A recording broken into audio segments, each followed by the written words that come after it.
Martis. Here. McKinney. Here. Morgan. Here. Price. Here. Snyder. Here. Long John. Here. Madam Chair, you do have a quorum. Thank you. Rep. Mueller makes a motion to excuse absent members. With that, absent members are excused. And Chair Anthony. Well, good afternoon, everyone. We'd like to call the Senate Committee on Appropriations to order. Mr. Clerk, will you please call the roll? Chair Anthony. Here. Senator McCann. Senator Cherry. Here. Senator Bear. Here. Senator Santana. Present. Senator Schenck. Here. Senator Irwin. Here. Senator Hertel. Here. Senator Kavanaugh. Present. Senator Kleinfeld. Here. Senator McMorrow.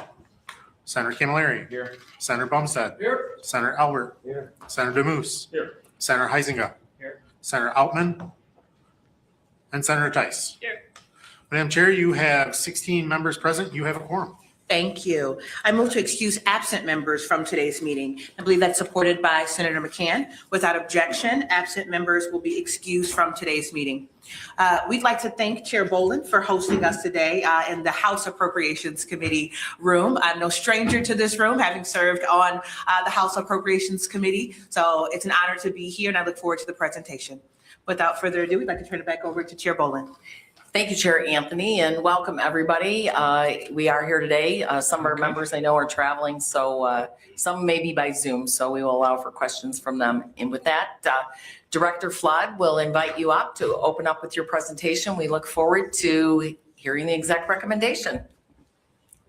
Thank you so much. Good afternoon, Chair Boland, Chair Anthony, and members of the committee. Thank you for the opportunity to present Governor Whitmer's Fiscal Year 27 Executive Budget Recommendation. This is a budget that helps Michiganders save money, improves student literacy, protects access to healthcare, and sets Michigan up for long-term success. First, I want to take a moment to reflect on how far we've come. Thanks to the governor's leadership and the work of so many people in this room, Michigan is stronger today than it was 8 years ago, fiscally, economically, and competitively. That progress did not happen by accident. It came from steady leadership and bipartisan work that's focused on long-term sustainability. Education. The commitment to Michigan's kids has been just as deliberate. Free pre-K for every 4-year-old is now a reality with record enrollment. More than 51,000 children are currently enrolled in the Great Start Readiness Program, and more than 121,000 kids have accessed free pre-K in total. Per pupil funding has increased from $7,800 to more than $10,000 per pupil, a more than 30% increase, strengthening classrooms and expanding student supports. Free breakfast and lunch are now offered for every public school student. And we all know that when students are fed, they're ready to learn. Michigan's economic strategy is focused on both entrepreneurship and good paying jobs, and that focus is paying off. In 2025, CNBC ranked Michigan as a top state for business, recognition that reflects improvements in our workforce infrastructure and overall competitiveness. Since 2021, state programs have supported more than 4,500 new small businesses, helping local entrepreneurs across our state turn ideas into reality. Investments in innovators and high-growth sectors have helped spur $12.6 billion in new industry investment since 2019, advancing our leadership in advanced manufacturing, mobility, defense, and technology. This year also marks the first full year of long-term dedicated road funding, ensuring that every dollar paid at the pump goes directly to roads and bridges. Predictable funding means safer roads in every region of our state and more than 30,000 jobs supported every single year. We've taken concrete steps to ease financial pressure on households. The Working Families Tax Credit has quintupled, delivering one of the largest tax cuts for working families in state history. The combined federal and state relief averages $3,900 per family, and it helps more than 660,000 working households across our state. This is money that helps cover groceries, childcare, rent, and transportation. We cut taxes on tips and overtime so workers can keep more of their hard-earned dollars. And at the same time, we've expanded affordable housing. Since 2020, more than 80,000 affordable housing units have been built, supported by record investment in the Michigan Housing Community Development Fund. Housing stability is economic stability for families and for communities. Revenue sharing has increased by more than $300 million, a 31% increase since the governor took office. That funding helps communities support police and fire, maintain road and bridges, and provide essential services. Underlying all of this work is fiscal discipline. We've passed 7 bipartisan balanced budget, paid down $28 billion in debt by the time the governor leaves office, had our credit rating upgraded, and built up strong reserves. The progress we made gives us the footing to confront what's ahead, thoughtfully, strategically, and without losing sight of the people who depend on us to make thoughtful decisions. While we've made real progress across Michigan, this year we face a unique and challenging budget landscape. Rising costs, changes coming from Washington, D.C., and uncertainty are exerting pressure on resources and forcing difficult decisions. States across the nation are confronting similar pressures, and many are less prepared to respond effectively.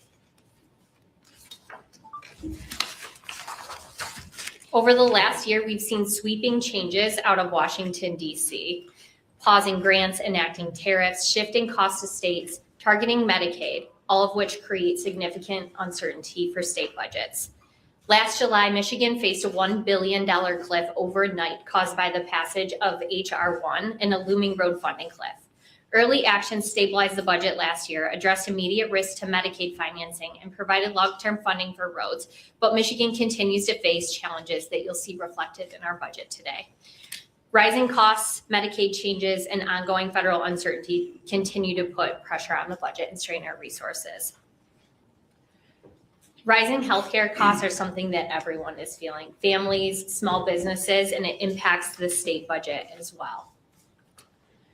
Congress allowed the Affordable Care Act subsidies to expire at the end of last year, increasing costs for many Americans. And as these subsidies go away, premiums rise, coverage becomes less affordable. But these changes don't just impact people who are shopping for healthcare coverage on the marketplace. When coverage becomes more expensive or people lose access to insurance, it impacts all of us, whether it's through higher premiums, increased out-of-pocket costs, employer expenses, uncompensated care, or state budget pressures. Medicaid is directly impacted by these rising costs as well. National Medicaid spending is projected to grow 8 to 9% annually despite declining enrollment. And in Michigan, enrollment is lower than during the pandemic, but our remaining population is older and sicker and more complex, requiring more intensive and expensive care.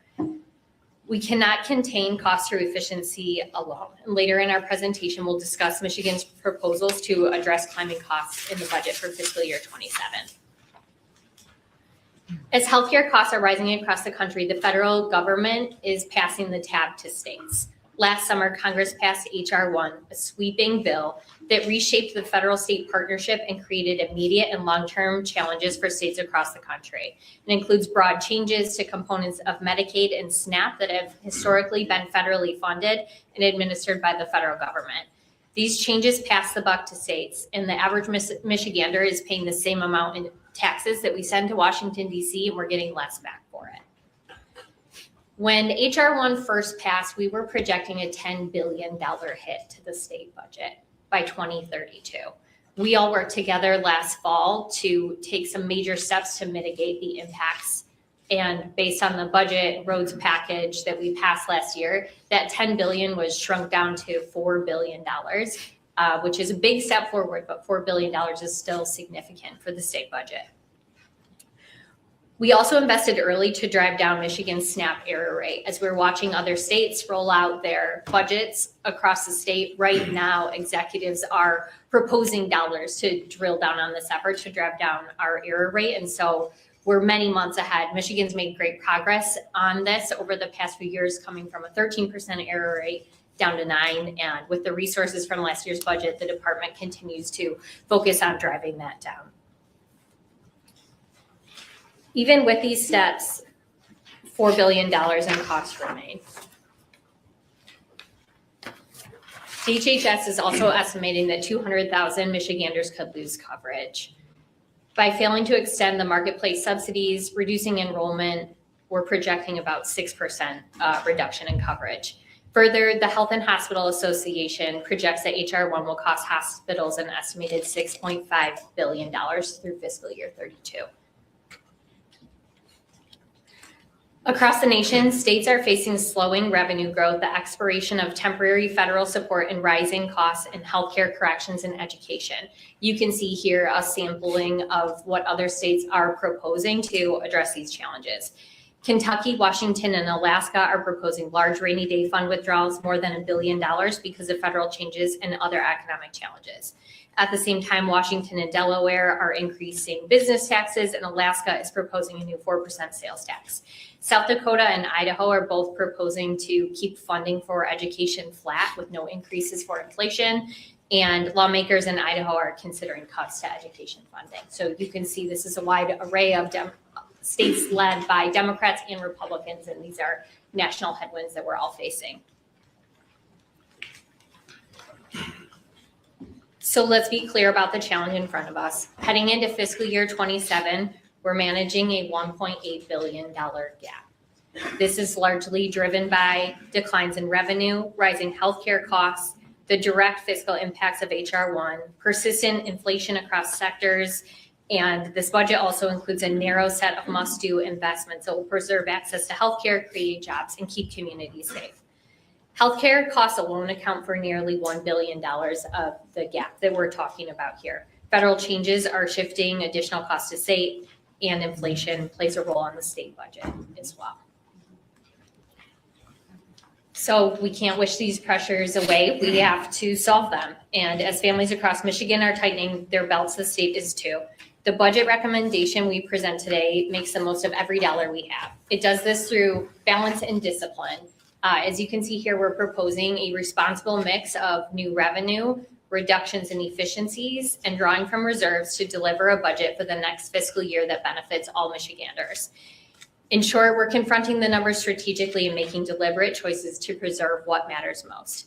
By focusing our resources thoughtfully, we can protect core services, strengthen infrastructure, and make targeted investments that help our communities thrive, even in the face of ongoing fiscal pressures. We've got to continue to deliver on what matters most to Michiganders, lowering costs and providing opportunities for savings, supporting education, protecting access to healthcare, and keeping communities safe. The budget must also double down on fiscal responsibility, maintaining the strategies that have put us in a strong position over the last 7 years. By focusing on these priorities, we can protect the essentials, create opportunity, and continue to deliver lasting results. And today, in his last official duty as Deputy Budget Director, it's fitting that Kyle's gonna help close out this portion of the presentation, and tomorrow he will fully be only the DTMB Director, but we're really lucky to have him here and for his service in the Budget Office over the last 3 years. Thanks, Scott. Thank you, Director Flood, chairs, and committee members. I know you guys see in the PowerPoint what slide we're on and how many we have to go through, so I will try and be as expedient as possible so we can have time for questions. This recommendation we're presenting today totals $88.1 billion. Of that total, only 16% comes from the general fund, meaning a vast majority of the state's budget comes from resources dedicated for specific purposes. 41% of our state budget comes from federal funds, and 25% makes up the school aid fund, and the remainder is restricted or private funds. As you look at the breakdown of the general fund, it's important to understand what this pie chart represents. In most years, the general fund is where flexibility exists. It's where new initiatives, strategic investments, or emerging needs are typically addressed. But today, more than 80% of the general fund dollars are already committed to core services that Michiganders rely on every day, including healthcare, services to protect vulnerable children and adults, education, and public safety. That means the portion of the budget that is truly discretionary is small. And when costs rise, particularly in Medicaid and human services, it puts immediate pressure on the same limited pool of general fund resources to support our broader priorities. This is why federal cost shifts and rising healthcare expenses have such a direct impact on the state budget. This next chart shows general fund spending over time. This year, the general fund is almost $500 million smaller than last year's enacted budget. And when adjusted for inflation, you can see that general fund spending has remained relatively flat, even as we've made significant investments in our priorities and managed major federal disruptions. This also reflects some of the structural adjustments we made last year in response to the federal changes and rising costs. This recommendation builds on 7 consecutive balanced bipartisan budgets. Our past financial discipline positions Michigan to weather current uncertainties while protecting key priorities. CREC recommended a withdrawal from the Budget Stabilization Fund to address temporary pressures. And this recommendation includes a $400 million withdrawal in fiscal year 27, which is less than the CREC calculated. Even with this withdrawal, sound fiscal management throughout the governor's term means our reserve balances have more than doubled. Strategic use of reserves allows the state to maintain critical services and investments, even without compromising, even in a challenging budget environment. This approach ensures we can stay focused on the priorities that matter most to Michiganders without compromising long-term fiscal stability. This budget stays focused on providing savings and lowering costs where families and small businesses feel them most. While we manage the state's balance sheet, Michigan families are managing their own finances. And they're still dealing with higher costs for housing, childcare, healthcare, and everyday essentials. The governor's recommendation is about using the tools we have to ease that pressure, put money back in people's pockets, and make sure Michigan remains affordable and competitive. This budget continues to lower the cost of education for Michigan families, from the first day of preschool through post-secondary education. Taken together, Michigan's education investments can save families more than $50,000 per child over the course of their education. Free, high-quality preschool for every 4-year-old represents up to $14,000 in savings before a child even enters kindergarten, while also ensuring they start school ready to learn. Free breakfast and lunch have lowered grocery bills by roughly $1,000 per child each year, while removing hunger as a barrier to learning. This budget codifies free school meals statewide, cementing them as a permanent part of Michigan's education foundation and providing families with certainty for years to come. And through tuition-free community college and expanded scholarship opportunities, students can receive up to $27,000 toward a certificate, associate's degree, or bachelor's degree. The budget also includes a new sales tax holiday to help families save on back-to-school essentials. Household budgets are stretched, and this provides direct, tangible relief when families need it most. This budget continues to lower costs and put money back in people's pockets of working families and seniors. The working family tax credit has quintupled, delivering one of the largest tax cuts for roughly excuse me. I hit the wrong button by accident, sorry. Cuts for roughly 665,000 households. On average, families are receiving $3,900 in combined state and federal support for childcare, groceries, transportation, and other essentials, helping strengthen financial stability in every county. Deductions on overtime and tips continue, helping nearly 500,000 Michiganders save on average of $500 a year on overtime, and about 300,000 workers save roughly $400 a year on tips. Expanded retirement tax credits remain in place, putting about $1,000 back in the pockets of nearly 500,000 seniors to help with housing, medication, and daily expenses. Deductions on Social Security benefits also continue, saving up to 40,000 Michiganders roughly $500 a year. Together, these measures make everyday expenses more manageable and give families more breathing room. Housing costs continue to rise, and inflation has placed real strain on household budgets, especially for seniors living on fixed incomes. Property taxes represent one of the largest and most predictable ongoing expenses for seniors. When those costs increase, it can put long-term housing stability at risk. The fiscal year 27 budget proposal provides targeted property tax relief to more than 335,000 seniors, helping offset recent cost increases and easing that pressure. On average, eligible households would see about $345,000 per year in savings, meaningful support that helps cover essentials like utilities, groceries, and medication. At its core, this proposal is about helping seniors remain in their homes, maintain independence, manage rising costs with greater certainty. This budget focuses on giving every child the opportunity to succeed from early childhood through their degree and prepared for a well-paying career.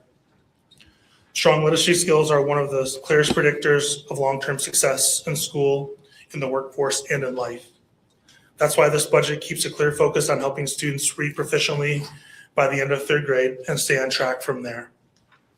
Per pupil funding increases by 2.5%, bringing the foundation allowance to $10,300 in fiscal year 27, which represents a 31% increase since 2019. The proposal continues expanding Michigan's literacy coaching network, now supporting 420 coaches statewide, which is 327 more than when the governor took office. These coaches work directly with educators, strengthening classroom instruction and helping identify and address learning gaps early. Districts are also supported and adopted high-quality, research-based literacy curriculum aligned with the science of reading, so classroom materials reflect proven strategies. And educators continue to receive advanced training in the science of reading through letters, deepening and improving consistency in how reading is taught across the state. The foundation for long-term success begins before kindergarten. That's why early childhood education remains foundational in this budget. The proposal includes $176 million in total support for early childhood programs, including pre-K for all, increasing the per-child allocation and expanding available slots so more families can access high-quality early learning close to home. It also includes startup grants to open 1,000 additional classrooms, building out the infrastructure needed to reach universal access. Transportation funding helps ensure that geography is not a barrier to participation. Beyond the classroom, the budget recognizes that supporting young children means supporting their families. Regional family support investments connect parents to resources, guidance, and early intervention services during critical developmental years. Over the past several years, Michigan has made significant progress in increasing resources for academically at-risk students. This budget builds on that momentum, further strengthening support for students facing economic disadvantage and other barriers to achievement. Since 2019, funding for at-risk students has grown substantially by around 65%, reflecting a sustained commitment. This budget recommendation continues the transition toward a more transparent, student-centered funding model. Moving to a weighted per pupil approach allows funding to better follow student need while simplifying the system by incorporating key categoricals into the foundation allowance. We are also expanding support for students with disabilities to ensure districts have the resources necessary to provide individualized services. These investments recognize both the rising costs schools face and the importance of delivering high-quality instruction and support. As you know, learning doesn't stop when the school day ends, and the state has seen more requests than ever for support for before and after school programs. This budget expands access to even more students so that even more students can participate, giving them safe, structured opportunities to explore interests, get extra academic help, and stay connected to positive adult mentors. For many families, these programs are both enrichment and essential support. At the same time, student well-being remains a top priority. Schools are responding to increasingly complex behavioral health needs, and this proposal ensures districts have the resources to meet them. In fiscal year 19, statewide mental health funding in the school aid budget was just over $35 million. Under this proposal, total funding would reach roughly $440 million in fiscal year 27, a more than 12-fold increase. This budget builds on that progress, ensuring districts can continue providing the services that help students feel safe, supported, and ready to succeed. Post-secondary education is a pathway to opportunity, and this budget keeps Michigan's universities and community colleges equipped to deliver high-quality programs to students across the state. Scholarships and financial aid continue to make higher education more affordable. More than 106,300 students have been awarded the Michigan Achievement Scholarship since its inception in 2024, and 128,000 students are expected to benefit each year once the program is fully implemented. More than 66,500 students have enrolled in community college with Michigan Reconnect since it was created in 2021. And this year, we're proud to expand its reach by lowering the age threshold from 25 to 21, opening doors for more Michiganders to complete their credentials or degrees and advance in the workforce. At the same time, strategic investments in campus infrastructure, technology, and safety create stronger learning environments. We've already discussed some of the federal pressures on the budget, and in fiscal year 27, we make investments that support Medicaid and access to health care across the state. Medicaid provides healthcare coverage to 2.5 million Michiganders, including more than 1 million children, hundreds of thousands of people with disabilities, seniors, and low-income Michiganders. Medicaid funding flows directly into our communities. It supports hospitals, physician practices, behavioral health providers, pharmacies, nursing homes, and home and community-based services in every region of our state. If we fail to fully fund Medicaid in fiscal year 27, the consequences would be real. Providers would face deeper financial strain, access to care could narrow, wait times could increase, and rural hospitals and long-term care facilities who are already operating on thin margins would be at greater risk of closing. When coverage erodes or reimbursement falls short, healthcare costs shift elsewhere, to higher premiums for small businesses and families, to local providers absorbing uncompensated care, and ultimately to taxpayers. People still need care. If they lose preventative or routine coverage, they often delay treatment and end up in the emergency rooms, where care is more expensive and less efficient. The FY27 budget recommendation makes responsible investments in Medicaid to provide stability for Michigan's healthcare system and protect Michigan families, small businesses, and communities from higher downstream costs. The strategic approach to sustaining healthcare combines new, dedicated revenue streams with targeted efficiency measures, ensuring we can manage costs and maintain coverage whenever we can. The budget updates tobacco and nicotine taxes to apply to vapes and electronic cigarettes, aligns online gaming and revenue with other states, and introduces a tax on digital advertising. New revenue will be dedicated to the Medicaid Benefits Trust Fund to preserve benefits and maintain coverage for eligible residents. Paired with efficiency measures, this approach allows Michigan to maintain reliable coverage, manage rising healthcare costs, and strengthen programs that improve healthcare outcomes for all residents, not just those on Medicaid. We're expanding access to coordinated, culturally responsive care through community health workers, helping residents to get the support they need close to home. Investments in public health also target programs funded by the new tax on vaping and non-tobacco nicotine products. These dollars also support smoking and cancer prevention, youth mental and physical health, and improve access to care. Finally, we're strengthening behavioral health capacity, including funding for the new state psychiatric hospital, ensuring more Michiganders have timely access to the care they need. Direct care work is some of the most physically demanding, emotionally intensive work in healthcare. This budget ensures that direct care work remains competitive and workers receive increased wages that keep pace with the state's minimum wage. By sustaining this enhancement and supporting paid sick leave, we are helping stabilize a workforce of more than 160,000 Michiganders. That stability matters because when staffing is short, quality of care suffers. Families feel it and providers face mounting pressure. At the same time, we are deploying funds to strengthen nursing home staffing, training, and quality improvement efforts. These one-time dollars allow us to target support where it's needed most and reinforce standards of care without placing additional strain on the general fund. Together, these investments recognize that quality long-term care depends on the people providing it. If we want safer facilities, better outcomes, and dignity for our fellow residents, we must ensure the workforce is strong, supported, and fairly compensated.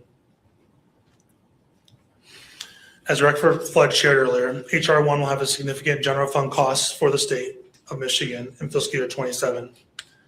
A major driver of that is SNAP administration, where the state cost share rises from 50% to 75% starting October 1. The budget reflects a coordinated cross-department effort to implement new Medicaid and SNAP requirements, including work requirements and more frequent eligibility redeterminations. These investments support DHHS staffing and administrative capacity, help drive down Michigan's SNAP error rate, providing workforce training and registered apprenticeship programs in LEO, and enhanced data sharing systems in DTMB. Ensuring accurate eligibility reviews and building sufficient program capacity is critical to minimizing coverage losses and protecting access to care for Michigan families, seniors, and vulnerable populations. From high-tech innovation to small businesses across every community, Michigan is dedicated to helping businesses grow, connecting workers with the skills they need, and supporting industries that will drive the state's long-term prosperity.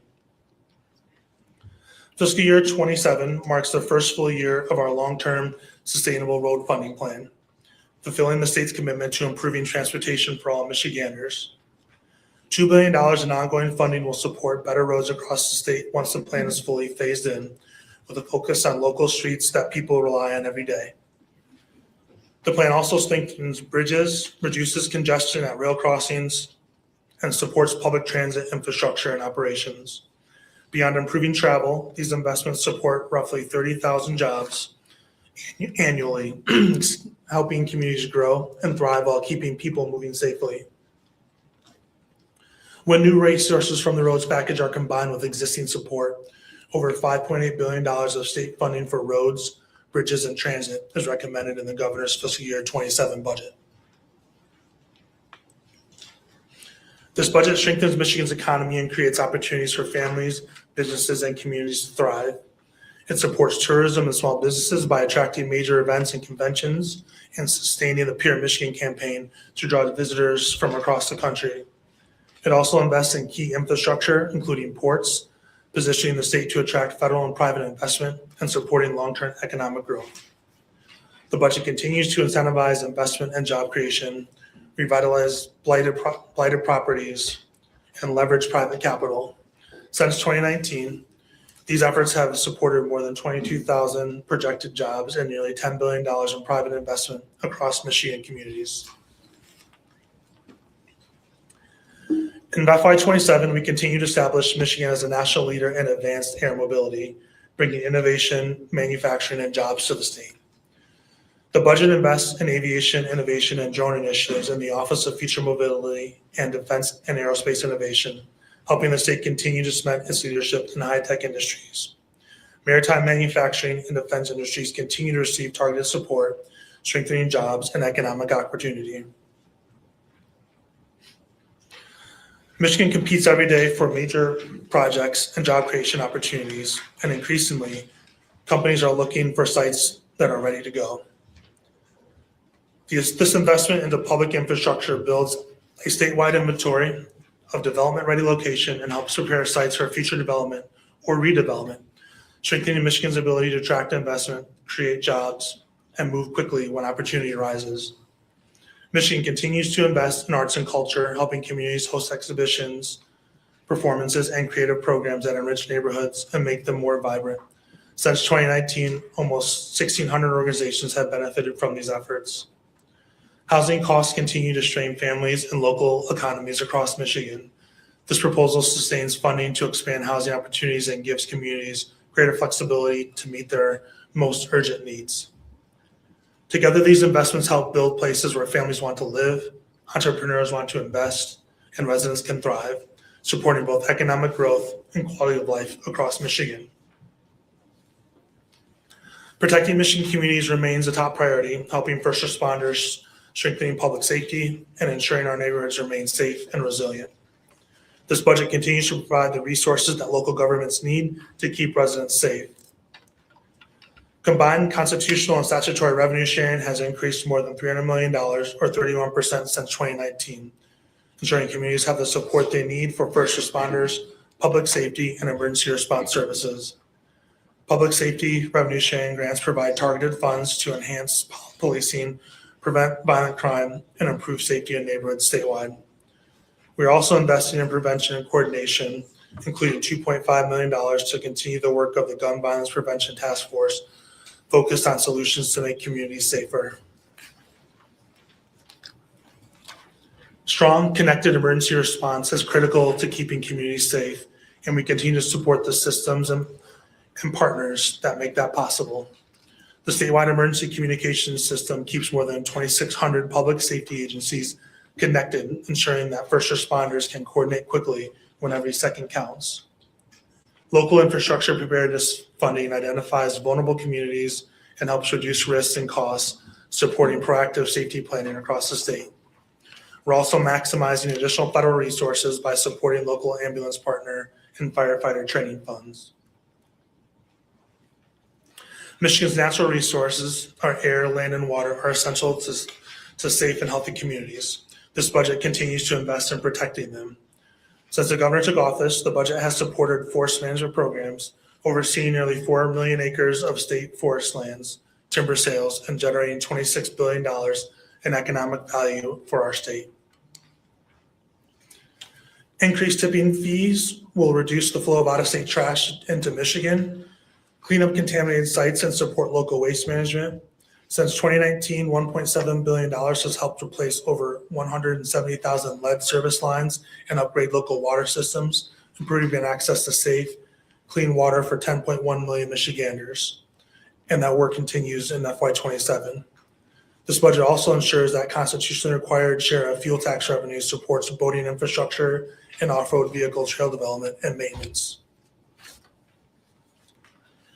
Updating game fishing and boating fees ensures that state parks can be maintained and improved so more residents and visitors can enjoy Michigan's great outdoors.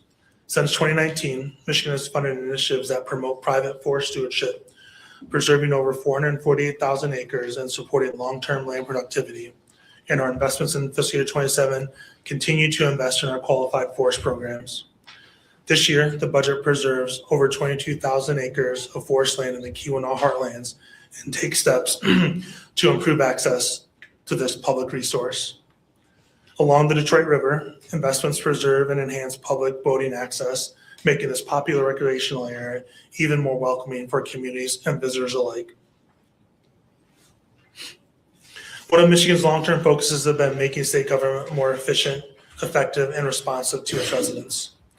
Michigan has continued to make investments in cybersecurity, homeland security, and information technology that's strengthening the state's ability to protect critical systems and data while improving how residents access services and how state government operates day to day.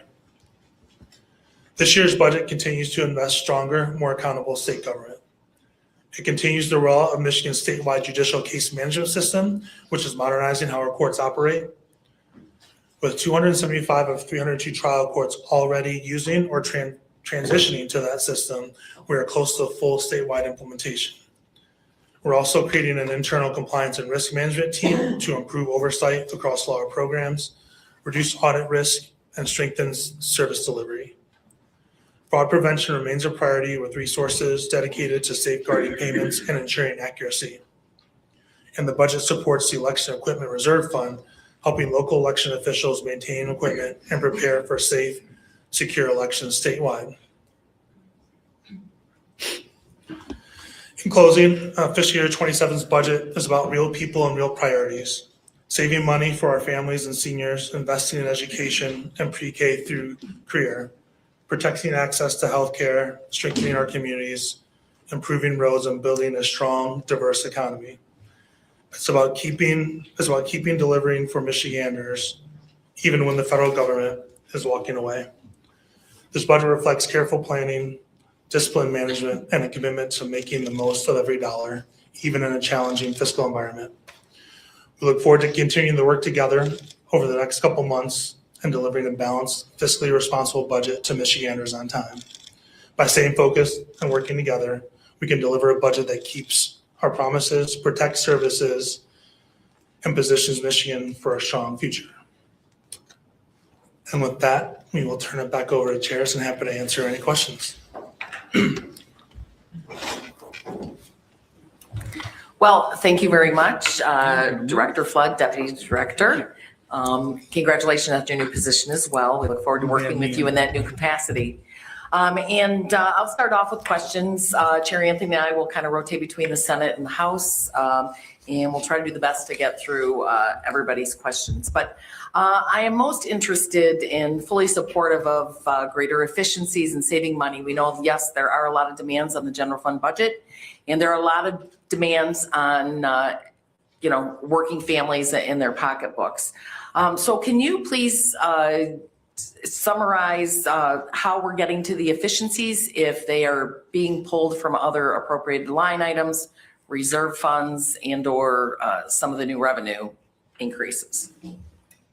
Sure. when we talk about Medicaid, costs are increasing, like the private sector for the state budget as well. And so, like we talked about, we're presenting revenue to make sure that we can continue to provide healthcare to the 2.5 million Michiganders who rely on it. And at the same time, we have to take a look at efficiencies and see what we can do to bend the cost curve. Other states are cutting rates across the board. That's not what we're doing here, but we're saying, let's pull together stakeholders and come together to identify 150 million in efficiencies so that we have sustainable Medicaid funding going forward. In addition, there's some other efficiencies throughout the budget. A couple that I can mention, we're recommending consolidating a few of the state police forensic labs. No layoffs of any workers, but moving workers into newer facilities and savings there. We have efforts on rural development in 2 different departments, both MDARD and LEO. And so in this budget, we're consolidating the Rural Development Fund and Board, which has been at MDARD, over to LEO, and combining that with the Office of Rural Prosperity, which will also be common sense for the stakeholders who are focused on rural development to have a one-stop shop. Thank you, Chair Anthony. Thank you. Thank you for the presentation. Admittedly, it was hard to even listen to the latter part of the presentation because I was so focused on the beginning, in which Director Flood, you talked about the impact that the Trump administration and Congress and their actions and how that has impacted our state's balance sheet. HR 1, the big beautiful bill as it's sometimes called, you focused on the fact that it has impacted Michiganders' health care, which I think is how we're trying to solve some of those pieces with the revenue and efficiencies. But I take a broader view of this. I think about the impacts of tariff policies and how that has impacted our auto industry as well as family farmers. I think about our manufacturing industry. I think about the job losses, the impact of the big 3. And even this week, the notion that we would not open the Gordie Howe Bridge and what that would mean for our state's economy. And, you know, we can talk about efficiencies. We can talk about tightening our belts and increasing revenue, but we also need to pause to think about the fact that there were decisions made at the federal level. And when I look at who is holding the bag, it is people, Michigan's families, and where my question is going to land is it's also impacting local governments. Now, I know in the presentation we talked about revenue sharing being flat, but can you talk about some of the other ways that will try to help local government survive this? Many of us came from local government, and we know that some of the essential services that Michigan's families rely on come from local government. And we have, you know, just disinvested year after year after year. And now we're seeing kind of the chickens coming home to roost. And so I think before we start talking about any investments anywhere, level setting the conversation around the fact, I think, Kyle, you mentioned that at the end, it was hard to hear, but I think you said the federal government has basically walked away from Michiganders. And I don't think that any conversations, any budget negotiations can begin until we have that recognition that this was by design, that states across the country are cutting billions and billions of dollars from essential services because of those decisions. So can you just talk a little bit about how you talked about how we're safeguarding some portion of the resources that Michigan families rely on, but just talk a little bit about local governments. Sure. And we did focus a lot today, given that it's the state budget presentation, on impacts to state government. But as you mentioned, there are a lot of impacts beyond that. I saw a report from the Tax Foundation this week that tariffs are expected to hit the average American household at a $1,300 cost this year. So families are feeling these changes. Hospitals are anticipating $6.5 billion in impacts over the next few years. And hospitals in a lot of our communities are the #1 employer. And so when they suffer, we all suffer. So when we talk about these impacts, we're focused in the state budget. how can we lower costs? We can't control or fix a lot of this, but what are some targeted things we could do? In terms of revenue sharing, we're proud that the governor's first 7 budgets had included a 30% increase in revenue sharing. And we know that communities are struggling just like the rest of us. And that's why it was important as we looked at property tax relief, which I know is important to many people in this room. We looked to find a creative solution that the state was bringing to the table and didn't impact local government to rely on the property taxes, and are proud we were able to hold revenue sharing harmless in a moment when we're facing a $1.8 billion gap and had to make a lot of tough decisions. Representative Green. Thank you, Madam Chair, and thank you for your presentations today. You sort of feel like Groundhog Day all over, right? This is, I think, my 8th budget presentation, and I remember 2020 going into 2021, and then last year as well, I asked quasi the same question. In 2020, 2021, we had a huge influx of dollars from the federal government. In fact, if I remember correctly, inside of that ARPA bill, there was a whole bunch of subsidies set up for Medicaid that were set to expire in 2025, and lo and behold, they expired. And so then from there, last year I asked the question, it seems like we are addicted to federal dollars and to the strings that come with federal dollars. And how are we planning moving forward to get off those federal dollars strings? And now we are, lo and behold, at that point.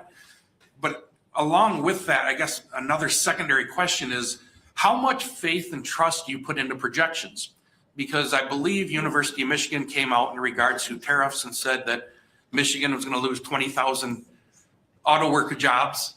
And then they just changed that projection and said that we're actually going to gain like 1,500. I believe it's 1,500 jobs? 4,000, I'm sorry. So we like to talk, we like to throw out all this stuff, we like to throw politicians under the bus. But when we start looking at numbers and we start looking at long-term projections and then the policies we make, spending $9 billion, and now the chickens came home to roost. So can you talk with us about the projections and talk with us also about what we're planning to do to get off the federal government's, get off the federal government's dole and make it so that we are responsible for ourselves? Sure. I'll start with the ARPA dollars. Michigan took a very strategic approach where we invested the ARPA dollars that we had discretion over in one-time spending only. We deployed the majority of those dollars during the governor's first term, which was an all-Republican led legislature, as you probably recall. And so we invested none of those dollars in anything related to Medicaid that would be unsustainable. Federal tax dollars are tax dollars that Michigan people and Michigan businesses write checks to and send to Washington, D.C. And so we are aggressively fighting every day to bring back as much home as we possibly can. You mentioned tariffs, economic uncertainty. It's been a roller coaster that we've been on. I'm thankful that we have the state's top economists and the University of Michigan come together twice per year to give us updated estimates and economic projections. And you're right, the message is mixed. We're still understanding what tariffs will mean. They're constantly changing. So at any given moment in time, there may be a different interpretation. I'm just referencing a report from the Tax Foundation, which I don't think many folks would describe as left-leaning, pointing out that tariffs last year cost the average household, real person, not our broader economy, $1,000 per household, and are projected to cost $1,300 this year. I can also add too, calendar year 26 is when a lot of those ARPA dollars run out. The state has to have that spent. A lot of those dollars were flow-through dollars, entities like schools and local communities for infrastructure projects. So places are going to start feeling the effects of those dollars running out at the end of this year.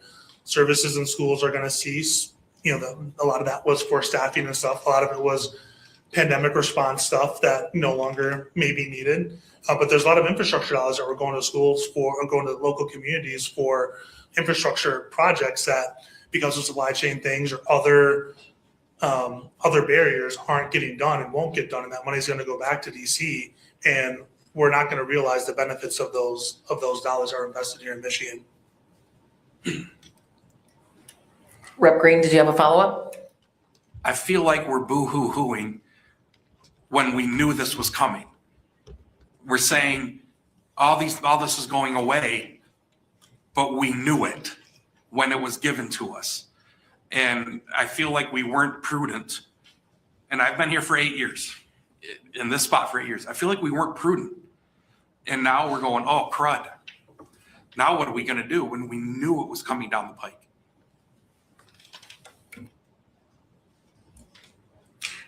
Senator McCann.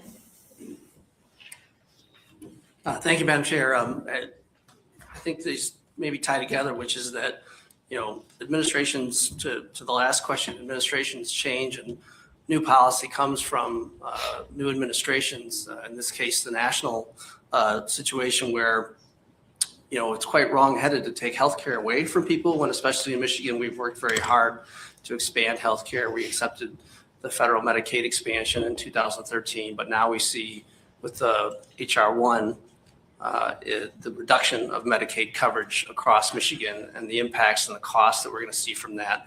And we know that kicking people off of Medicaid is going to increase everyone's healthcare costs, whether they're served by Medicaid or not. So I just want to zero in on your slide on HR 1 implementation. Here's approximately $95 million that has to come now in the budget to basically address some of the costs that are lumped on from the pass down and the additional costs being put on us from this policy at the national level. As you point out, it's now administrative cost share going from 50 to 75%. That's essentially in some ways an unfunded mandate. It's a cost that wasn't expected and wasn't anticipated, but here we have to carry the load. And I wonder if you could just talk a little bit more about what we're doing to deal with that, what some of these funds have to be spent on, and what kind of unexpected or unknowns are still out there. Like, for example, work requirements that come with this Medicaid reduction of coverage. How does your department or how does this budget deal with those kinds of additional unexpected situations? Yeah, we are projecting 200,000 Michiganders could lose access to Medicaid due to the new federal requirements. And that's why we're dialed in and focused on doing what we can to make sure people maintain access to healthcare. We've got some work groups pulled together across state government, DHHS, the budget office, DTMB, looking at what technology exists to better share information between departments, as well as LEO and from a workforce development angle. So we're taking a comprehensive approach to make sure we do everything we can to support people and maintain access to healthcare coverage. We know that the 1 million children who are on Medicaid are not subject to work requirements. People with disabilities should be exempted, but these savings that the federal government points to come from people losing access to healthcare. And so we're making these investments to make sure that we can help people keep that coverage. The timing is difficult. We're here presenting the budget today based on statutory deadlines. We're not expecting to get federal guidance on work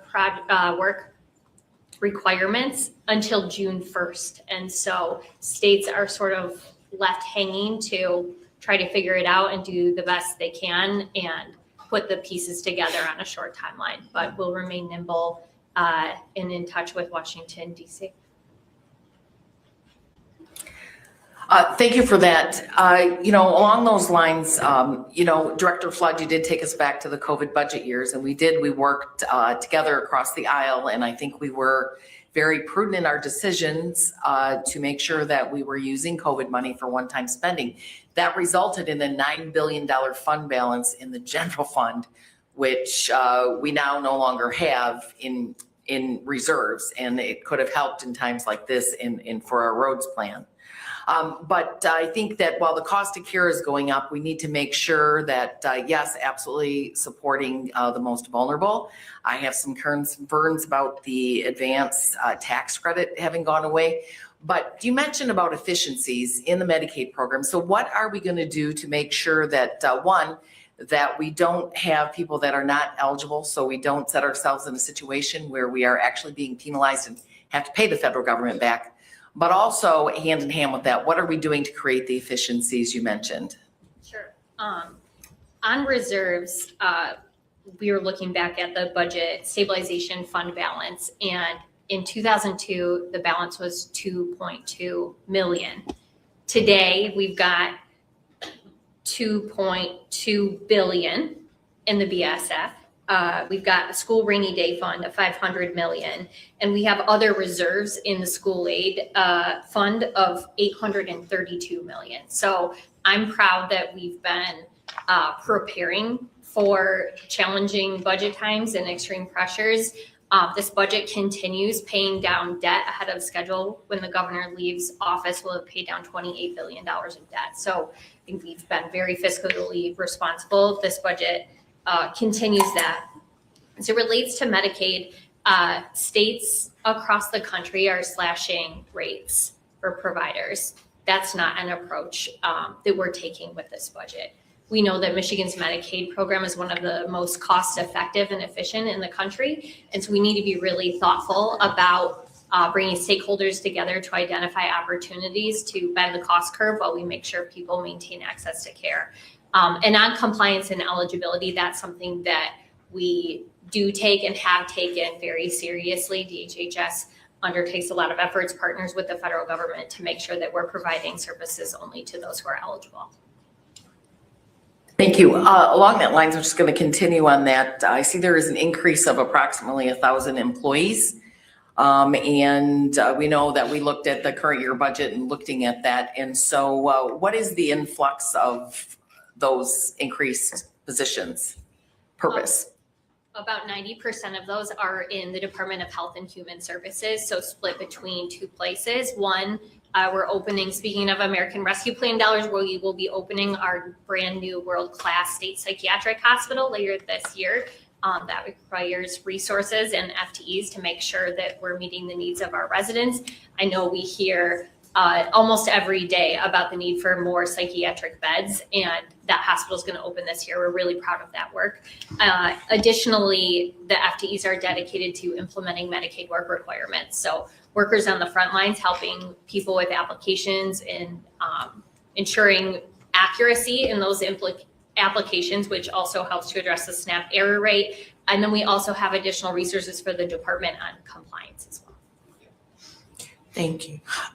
Director Flood, you may want to put together like a 1 or 2 pager to explain how we used one-time federal COVID dollars for one-time needs, just to reflect members, just to, level set the understanding for members on the Appropriations Committee, just so that we don't continue to uplift a talking point that we blew $9 billion on waste, or that these were misappropriated funds for ongoing needs. So if your office could maybe just work on something just to level set that understanding. Senator Kleinfeld. Thank you, Chair. First of all, I just want to set the record straight on something. Michigan's been a donor state. So my family's from Montana, and when I go out to visit, they laugh and they joke with me and they say, "Thank you, Michigan." Because they're not a donor state. They're receiving the funds that we send to the federal government. So I don't know about anybody else here, but to me, our job is to fight to get every single dime back from the federal government that they have taken from our residents. So I apologize, but I wanted to set the record straight on that. Also, the new revenue, every single one of those things listed, we tried at some point to attach during the road package discussion, and they went nowhere. So I don't have a lot of optimism on where they're going to go. So I am looking forward to your plan B on that $700+ million, because I don't know exactly how we're going to deal with that. But my question is with regard to the 10% tax cut on the properties for the seniors. 2 things. The first is seniors aren't downsizing because of the pop-up, which means families that are growing can't upsize because of the pop-up, and new folks can't get into starter homes because of the pop-up. And that seems to be the number one issue with regard to property taxes. And rather than tackling that, we're doing just the straight 10% for seniors, whether they're downsizing, upsizing, or staying where they are. But could you explain how you're making whole local units of government and the schools and the counties on that? Could you explain the mechanism for that? Thank you. Thank you, Chair.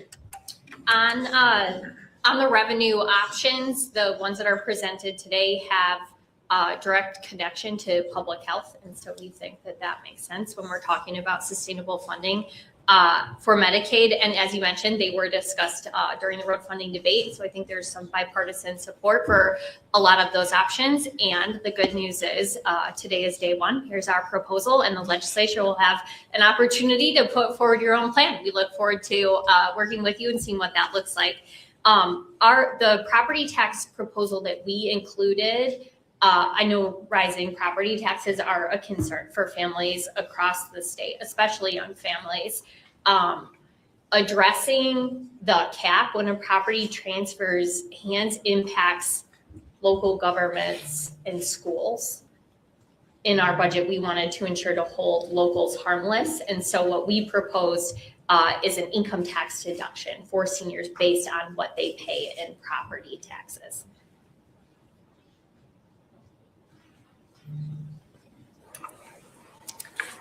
Rep. DeSama. Thank you, Chair Bolin. Thank you, Director Flood, for coming today. I just had a question on the taxpayer-funded pre-K. Michigan has had birth rates right around 100,000 per year, and I see you referenced a 121,000, 122,000 roughly of 4-year-olds. Where does that number come from? We have this year 51,000 students enrolled in the Great Start Readiness Program. This is our, we've been expanding eligibility over time. So the 121,000 students is cumulative since the governor took office. Oh, the total. Okay, thank you.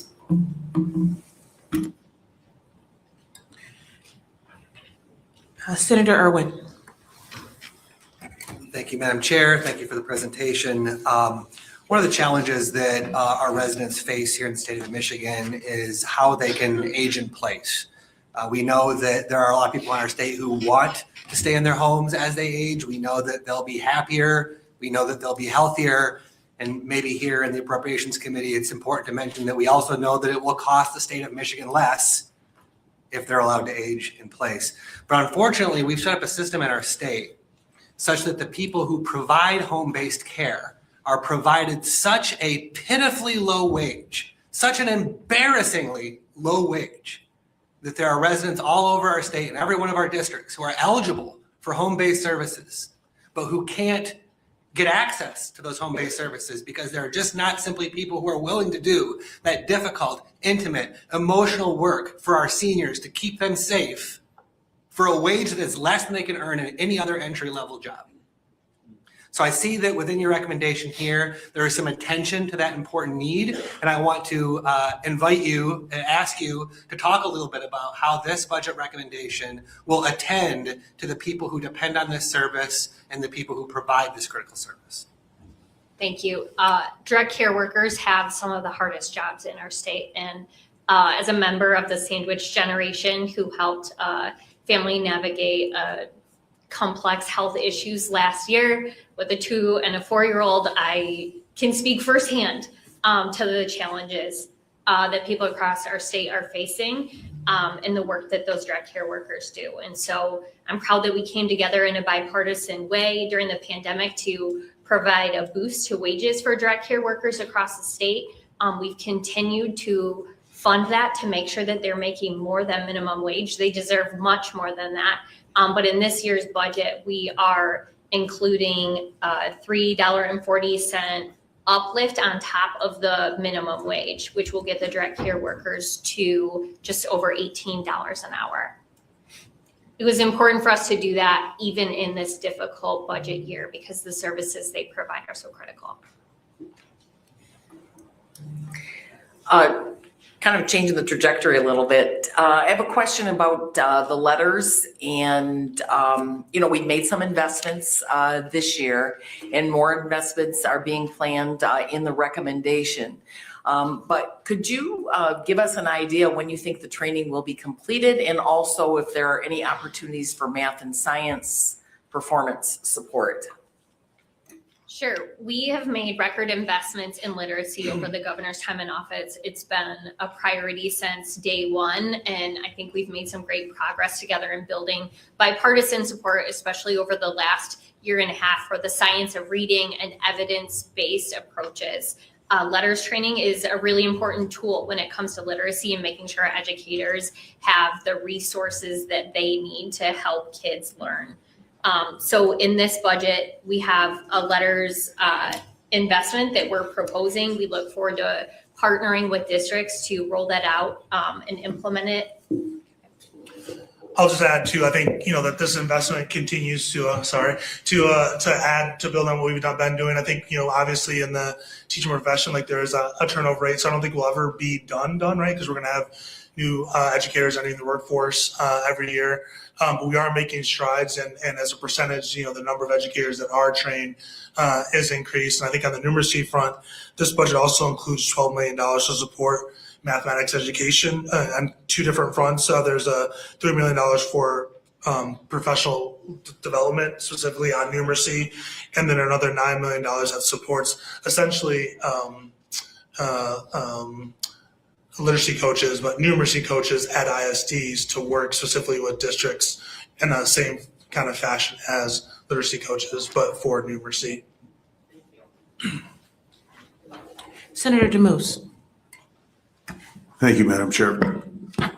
Director Flood, our jobs are kind of unique here. We're sort of paid to think in the big picture of things and locally. And, on the big picture, I will tell you that I have a hard time reconciling in my head any tax increases when we're talking about spending $88.1 billion. And I wrestled with it, whether they were tax increases last year for the roads plan or whether it's these things in the face of watching our families struggle with everything being affordable. But the other part of our job is to be real specific and local here. And one big, so I'm going to drill down there.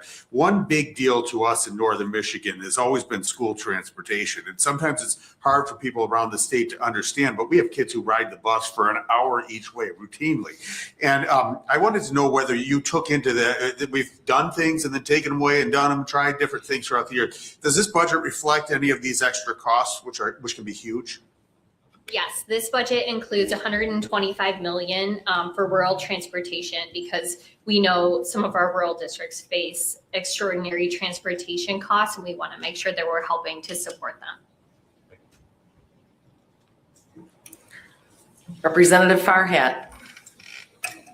Thank you, Chair, Director. Good to see you all. I want to ask a question that's informed by a story of mine. I have a constituent. His name is Mike. Mike is 30 years old. He's lived in Michigan his entire life. He works a 9 to 5 at his locally owned family fashion store in West Warren, Detroit. And he wants to get married. He wants to buy a house. But every month, at the end of the month, he gets a fat bill, about $1,000 a month for his mom's healthcare costs. And so he started Ubering now to make up for extra income to help defray those costs and continue to live a dignified life. That's very concerning for me that right now with rising healthcare costs, young people are being squeezed out of other opportunities and older folks are being denied care if they can't afford it. What in this budget would you say is a silver lining for them? I mean, what would you say we're doing here to put pressure to try and bring down these costs, given the fact that the feds have just washed their hands clean and people like Mike who relied on the federal government to help out are now being told to pull themselves up by the bootstraps even more than they already are? Yeah, rising healthcare costs are a challenge for everyone. I know that we hear SBM talking frequently about it. My parents are small business owners and they've talked about the premium increases that they're seeing. And just like it's a problem for families, it impacts our state budget too. So the healthcare space is incredibly complex. There are different ideas about solutions out there. I think we're willing to work with anyone who wants to get serious about things that we can do here in the state. One thing that is included in this budget is ensuring that we continue to draw down our federal Medicaid dollars that were put at risk last July. When reconciliation passed, we were in a position where overnight the administration in DC could have pulled the rug out from underneath us and we would have lost $3 billion in Medicaid, which is unfathomable and would have impacted every family, neighborhood, community across our state. And so included in this budget is the fix that we all worked together on last year. I'm really proud of that bipartisan work. Representative Van Workum sponsored the bill and we're appreciative of that. So we've taken some steps here and continuing to make sure that our Medicaid program is sustainable is going to be really important in terms of what the state can do. Thank you. Representative Snyder. Thank you, Madam Chair, and Director Flood and Kyle. I can almost see you around this pole here. First, I'd like to echo the sentiments of Chair Anthony and what we're experiencing from the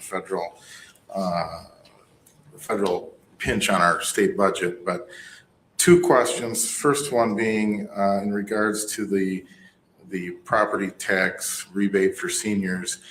The presentation referenced eligible seniors in one of the articles I read yesterday. Eligible seniors, is there a income threshold that they have to meet, or is it a certain amount of property tax?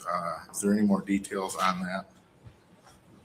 I want to confirm details. There is an income cap, and I believe the tax credit is based on a cap at $71,000 in income. Okay. I really look forward to working together on that in some way, and especially our seniors who are experiencing these rising healthcare costs. I do think that there's some merits to that. But being from the deepest water port on the Michigan side of Lake Michigan and having an over 150-year maritime history in my community, we've heard a lot of pushes before for more shipping investments in the maritime industry. And I know this budget includes two different $5 million, one ongoing, creating a new office to coordinate some of this port activity, and then a $5 million one-time for maritime manufacturing. Can you speak a little bit more to that? Where will that office be set up? I know that MDOT has some role in seeing some port operational funding currently. Is that going to be taken over by that? Is that going to be within MDOT, or can you just speak more to that? I can speak to the manufacturing portion, which is we think is really cool. So this was a partnership that we've had with the federal government on kind of building capacity in our state for folks that are and young people who are interested in that type of manufacturing. And there's a real need nationally for folks that are into shipbuilding. And so the feds funded that for a certain number of years. That money's now going away. We see value not only in helping support those young people, but there is an industry there and working with community college to help continue to support that sector. It's part of our growing defense base here in our state economically. And so we think it's a good way to invest dollars. I think on the office front, I think it's a combination of Leo and MDOT, but we can definitely follow up and get you more information. Great. I look forward to that. I know in Muskegon, we've made some significant investments over the last year at the city level in drawing more port operations to our, we have the deepest water port. So the city themselves have made some significant investment. I look forward to finding ways to make that work. Thank you, Madam Chair. Senator Albert. Thank you, Madam Chair. Thank you, Director Flood. I guess, Madam Chair, I'll start with, just to clarify, I partially agree with the statement you made about the balance fund dollars and the COVID dollars. They are unrelated. I do agree with that. I think the point people are trying to make is that 3 years ago, we had a balanced surplus of funds between school aid fund and general fund of about $9.2 billion. Governor Whitmer and the Democrat legislature, after a short period of time, 93% of those funds were no longer there, available to spend. So that's the point people are trying to make. It would be really nice if we had those funds right now. I think everybody would agree with that. The $28 billion, the claim for the debt pay down, If you could provide those numbers to the clerk's office so we could have those publicly available. I've never been able to recreate the numbers that have been done in the past. I can't tell if they're fictitious, exaggerated, or if I'm missing something. So if we could just get to the truth, I'd appreciate it. But for my question, I'd like to kind of piggyback on what Rep. Farhat said.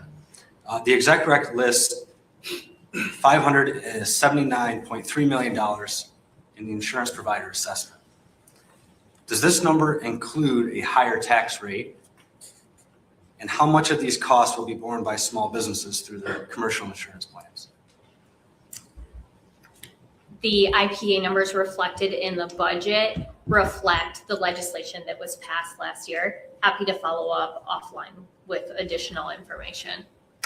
I'm sorry, that legislation permitted the tax rate to go up. So I'm asking what number you guys used to build that number. Did it go up? And then also how much of that's going to be passed on to the commercial insurance plans that small businesses have to pay? HR 1 changed what tools we had available for Medicaid financing. We worked together with Republicans and Democrats in the legislature to make sure we could continue to draw down all of the federal funds for Medicaid to build it. Had broad bipartisan support. This budget reflects it, and I'm happy to follow up with you on additional information about what that looks like. On the debt pay down, I've seen the spreadsheets. I'm happy to provide them to you. And then on the one-time ARPA dollars, I did just want to flag there's a deadline for them to be spent. I think Kyle mentioned that December 31st of this year. So it was important that we deployed those dollars out into our communities, put them to work, got shovels in the ground, people working in jobs while we had the window to do that. Representative Morgan? Thank you, Madam Chair. Director, thank you so much for this presentation. I'm very happy to see the long-term roads and transit package funding included in this budget. And really want to note that that's the one area of this budget that is looking pretty strong in the face of a lot of other uncertainties. And that's the area that we all came together to work on in a bipartisan way to solve the problem rather than just continue to look at it. Looking at that new funding, I also want to note that it certainly could be included in your cost savings section, because as we all know, Michiganders are going to save money through the increased options to get to where they need to go through transit, and they're going to save money in their pocketbook with reduced costs from driving on our roads as we start to repair those roads over time, particularly our local neighborhood roads. But my question is if you could share with us a little bit more about how those dollars are going to be impacting our communities, particularly around that transit piece, around what total amounts are we looking at for public transportation investments through that? Thank you. Thank you for highlighting that. We've talked a lot about the challenges facing our state, and last summer, after we were facing an immediate overnight $1 billion hole in our budget, we're facing a road funding cliff, bipartisan legislature divided legislature for the first time in many years. We had a lot working against us.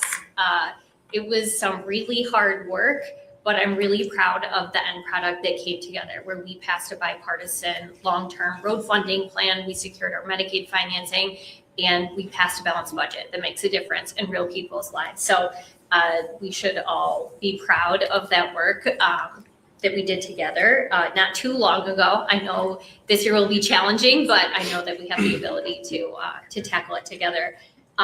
The road package supports 30,000 jobs across our state, and so it's an economic driver as well.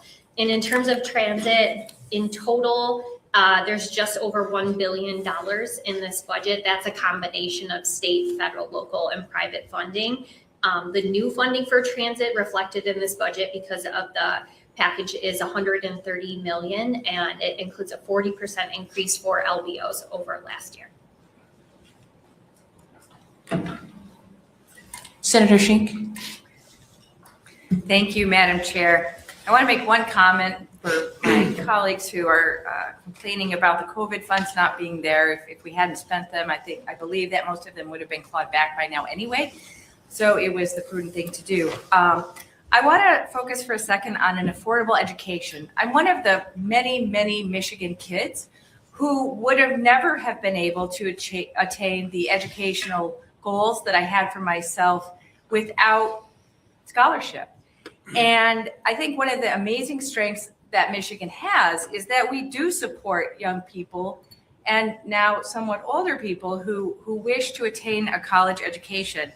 And in your slide, it says that it saves $50,000 per child over the course of their education, the course that Michigan is taking with this budget.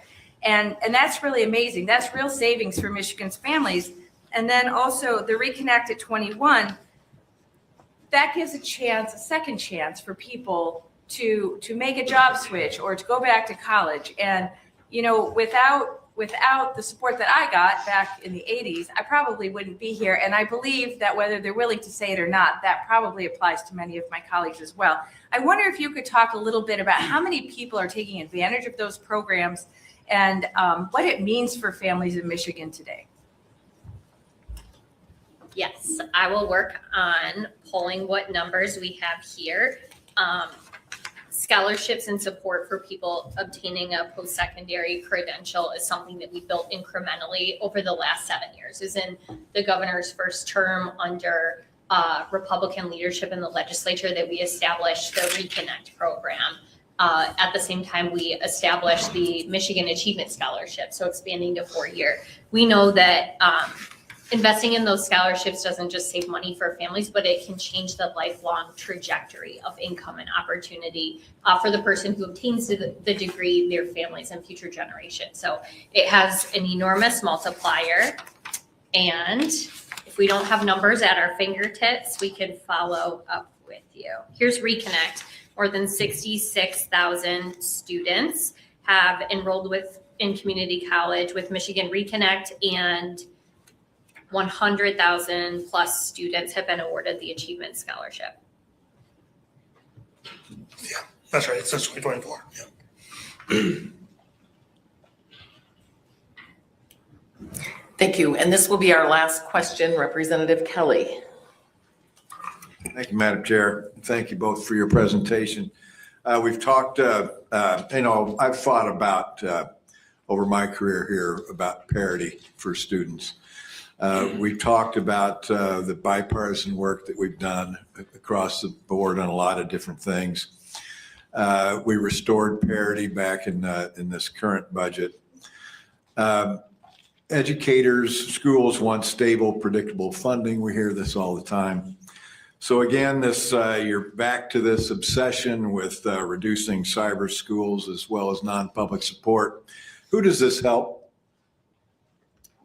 The budget that we're presenting today reflects the cost of educating a child. And we know that brick and mortar buildings have higher costs than cyber schools, and that's what we're proposing today. But parity isn't about costs. It's about access, and it's about students. Where a student chooses to go that's best for he or her, that's what we should be about, not about where they choose, or the ones that they go that are non-union supported. That's basically what this comes down to. If a student is non-union supported, you don't care. True or false? False. How's it? So back that up. Back up your statement with a truism about parity. We've made record investment in our kids working together. Every education budget that the governor has signed has been bipartisan. We've increased the per pupil allowance for traditional public schools, charter For union schools. supported children.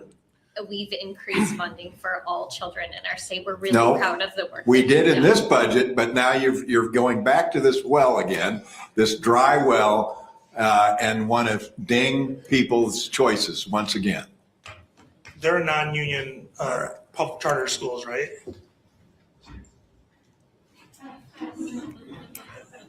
And those charter schools that have non-union folks, which is their choice, they've received benefits from our public education budget.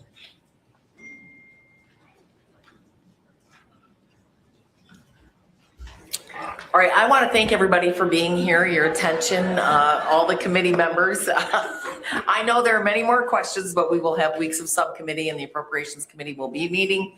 I just want to personally thank you, Director Flood and Deputy Director Kyle, very much for your presentation today. And I would just say, I too am very proud of the joint work we did working on this year's budget, where we did cut waste, we implemented the Working Families Tax Credit, we put almost $2 billion to roads, we addressed high costs of healthcare, and yes, indeed, there is more to do. We got a very good jobs report today. We had Clark come out and talk about the impact of tariffs. But I look forward to working with you to make life more affordable, taking care of our own, addressing the healthcare divide between rural and urban areas, and certainly in education and reducing the red tape. So with that, again, thank you very much. And with that, the House Appropriations Committee is adjourned. And I'd like to thank everyone. Hold on now. Wait a minute. I too would like to thank Director Flood, Deputy Director Garant, Chair Bolin for holding this meeting. Even the conversations that we were having here just reminded me that we have 140 days.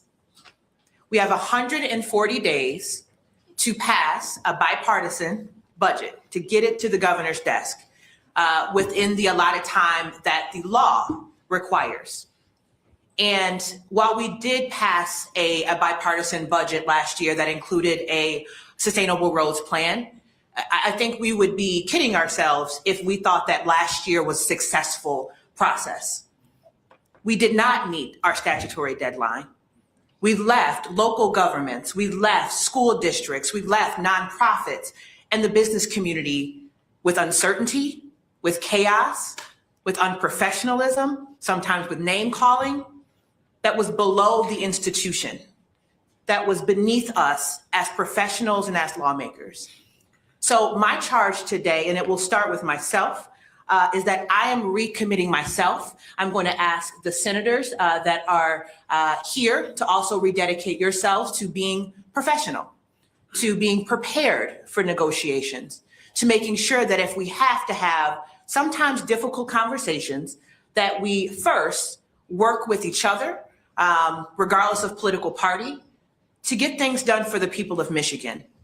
Because I don't want another embarrassing budget negotiation. I want folks to look at the lawmakers that they elected to serve and say, we're proud of what came out of the Capitol. Because that's what our people expect of us. And that's what they deserve. And what we saw from this presentation is that this is going to be a very challenging year. We can place blame wherever we want to place it, but the reality is the numbers don't lie. And so this is going to take a lot of courage from all of us. So I'm excited about this process. I look forward to working with everyone. And with that, Senator McCann moves and Senator Bumstead supports that we adjourn the Senate Committee on Appropriations. Without objection, the committee stands adjourned.